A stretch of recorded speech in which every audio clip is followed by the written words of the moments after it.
आप कानूनदान पहले हैं और फिर सियासतदान हैं, इसलिए कानूनी और आईनी सवाल ये है कि बानिए पीटीआई से मुलाकात के दौरान सियासी गुफ्तगू पर पाबंदी लगा दी गई है। यही नहीं, ये भी कहा गया है कि अदालत के अंदर जो बात हो या बाहर हो, ना तो आप उसे अदालत में कोर्ट करेंगे, ना ही बाहर आकर कोर्ट कर सकते हैं, और कोई भी सियासी कैदी भी गुफ्तगू नहीं कर सकता। तो सर, आईन इस हवाले से क्या कहता है?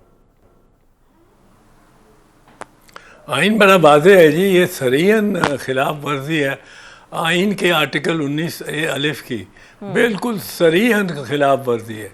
आप किसी की एक्सप्रेशन पे कोई कतगन कोई शर्त लगा ही नहीं सकते।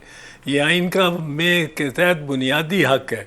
और मुल्ज़िम और कोई हो जेल में आपकी हिरासत में, उसकी कॉन्वर्सेशन तो अगर वकला के साथ हुई है या अपनी फैमिली के साथ, मसलन बीवी के साथ, वो तो एब्सोल्युटली प्रिविलेज्ड है। वो तो इस सुन ही कोई नहीं और सकता स्वाय अदालत के ऑर्डर्स पे। जब अदालत खुद कहे कि इसमें कोई इंस्पेक्टर बैठे और सुने इनकी कॉन्वर्सेशंस और नोट्स ले, वरना कोई सुन ही नहीं सकता। और वो टेलीफोन पे जब कैदी और उसकी बेगम मिसाल के तौर पे किसी शीशे की दीवार के से बात कर रहे होते हैं फ़ोनों पे, अमेरिकन फ़िल्मों में, बरतानवी यूरोपीय फिल्मों में वो भी इजाज़त ली होती है अदालत से अगर किसी ने रिकॉर्ड करना है, वरना उसकी भी रिकॉर्डिंग बिल्कुल नहीं हो सकती, कतई नहीं हो सकती। ये उनकी अपनी है। वो बाहर जाके उनको क्या बात करते हैं, किसी को रोका नहीं जा सकता, किसी को उस पर कोई हद महदूद नहीं किया जा सकता इस राइट को। ये तो बहुत परेशानी की बात है।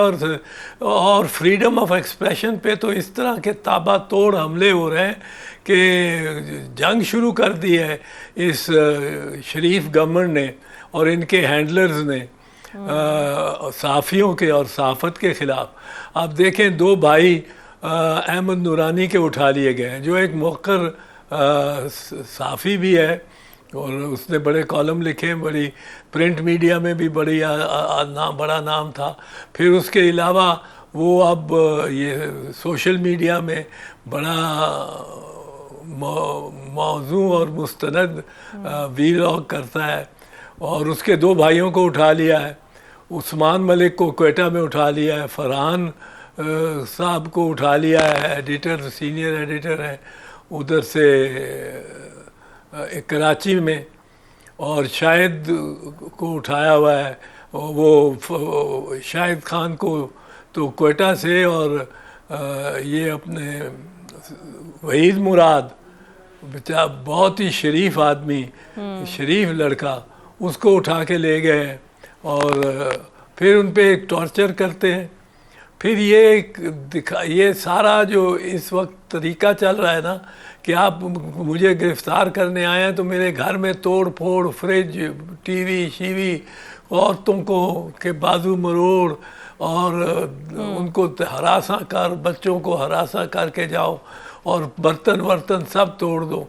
ये एक दहशत फैलाने की कोशिश है और ये दहशत गर्दी है असल में। और इसका कुछ सद्देबाब करना चाहिए। बिल्कुल ठीक है। और आपने सर बड़ा राइटली पॉइंट आउट किया है। आपने सर ये जो पॉइंट आउट मीडिया पे कर रहे हैं, ऑब्वियसली आवाम भी आपको सुन रही है, लेकिन इससे बढ़कर पीपल्स पार्टी भी तो इत्तेहादी है, जमहूरियत की अलंबरदार है। आपको नहीं लगता कि पीपल्स पार्टी को भी एटलीस्ट इसके ऊपर स्टैंड लेना चाहिए कि पीका एक्ट के थ्रू आप आम शहरियों को भी उठा सकते हैं? आप सहाफ़ियों को तो चले निशाना बना ही रहे हैं।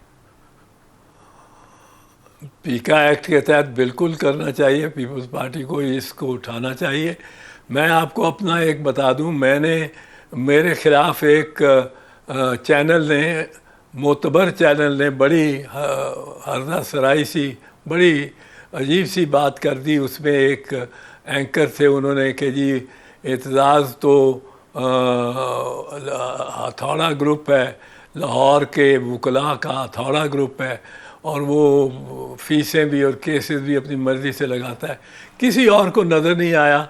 गुज़श्ता 15-20 साल से 40-50 साल से मैं प्रैक्टिस कर रहा हूँ। किसी ने कहा, मैंने नोटिस दिया 50 करोड़ का उस चैनल को। चैनल ने तो बड़ी शराफत से उन्होंने तस्लीम किया कि मेरा कुछ रुतबा और मकाम है अदालत में, अदालती इनमें अदालतों में और वकला में, और उन्होंने बहुत मेरी तारीफ़ कर दी, बड़ी मैं उनका मशकूर हूँ।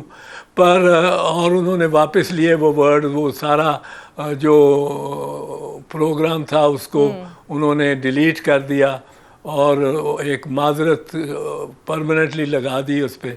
लेकिन जो एंकर साहब थे उन्होंने कोई जवाब नहीं दिया हुआ था, तो मेरे जो एसोसिएट्स ने कहा कि उनको एक जवाब, उनको अब रिमाइंडर कर दें कि आपका केस कमज़ोर हो गया क्योंकि आपके मुकदमा वार ने तो एडमिट कर लिया। तो बहुत कमज़ोर हो गया था उनका। पर मैंने कहा बना के लाओ, वो ड्राफ्ट करके लाए, उन्होंने मुसवदा दिया मुझे नोटिस का, तो उसमें पीका का भी हवाला था, देना चाहते थे। मैंने कहा भाई नहीं है, मैं तो ये 50 करोड़ या जितना भी इसमें मिल सकता है, 5-10 करोड़ भी है, इसको छोड़ता हूँ। मैं पीका के तहत कोई कार्रवाई नहीं करूँगा क्योंकि मैं पीका को मानता नहीं हूँ, और साफ़ियों की तरह, वो साफ़ी बरादरी की तरह मैं इसको ये बहुत आसान हो गया अब केस, पर मैं इसको नहीं मानता और मैं नहीं करूँगा। तो मैं तो मानता ही नहीं हूँ पीका लॉ तो जंजीरें डालने वाला है गर्दनों पे साफियों की, उनके कलम पे। बिल्कुल सही। इससे तो बिल्कुल ठीक सर। ये बताइए